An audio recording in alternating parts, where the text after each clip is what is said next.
Jones and his Burn the Koran campaign. I think he would say, this has got to stop. Followers of Islam believe that the Quran is a collection of revelations received by the Prophet Muhammad from God about 1400 years ago. They believe that Muhammad was the last of a series of prophets and teachers and messengers that included Adam, Moses, Jesus, Abraham, all names revered by us as well. The word Islam means peaceful surrender to the will of God. The Quran was written at a time when the Muslim people were being driven from their homes, persecuted, and killed.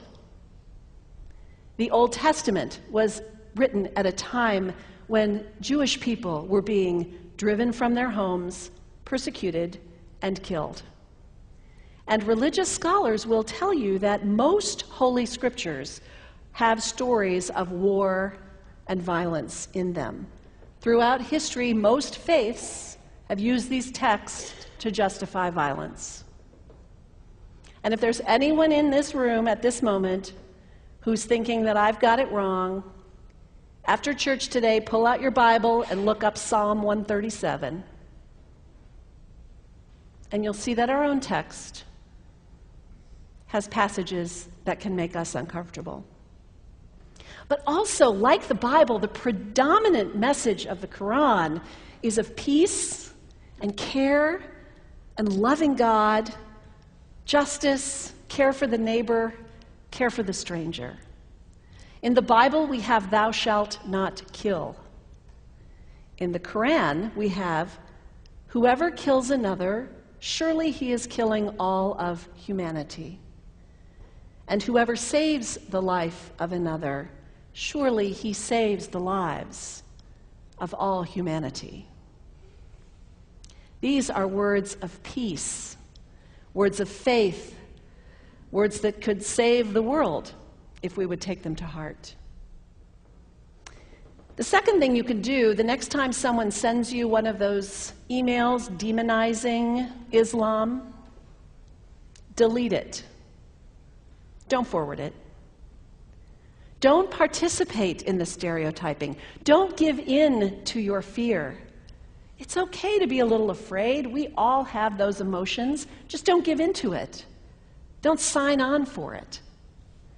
Don't focus on this tiny group of extremists who commit acts of violence. Focus on the hundreds of millions of Muslim people in the world who are people of faith, whose priorities and concerns and families are not so different from your own. And third, when you think of Muslim people, think of individuals. Think of the professor at Ohio State. Think of the engineer at Honda. Think of the teacher at the elementary school down the street. When you think of Muslim people, remember those who died on 9/11, not the hijackers. There was only a handful of them. Remember Mohammed Sunhami Hamandi. He was born in Pakistan. He came to the United States as a small child with his parents. He played high school football. He went to college. He became a part-time ambulance driver. He died, this Muslim young man, on 9/11, trying to rescue people and save lives. When you think of Muslim people, remember Mohammed Salahuddin Cloudhurry. He was a waiter at Windows on the World, which was at the top of the World Trade Center. He died that day. His wife had their baby 2 days later. When you think of Muslim people, remember Rama Salih. She was a woman, 28 years old. Her neighbors described her as fun and outgoing and generous. And she died on American Airlines Flight 11, 7 months pregnant with her first child.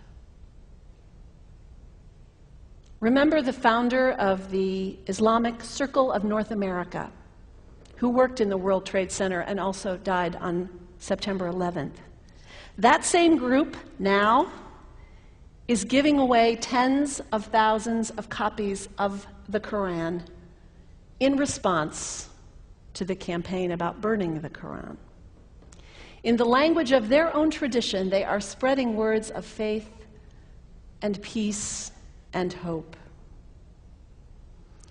One of the ladies at the 8:30 service this morning said to me after, maybe we should declare September 11th, buy a Quran and read some of it.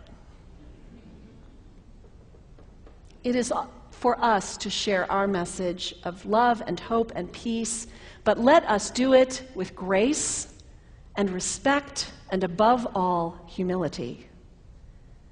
God grant us, as individuals, as a nation, as Christians, the humility for this work.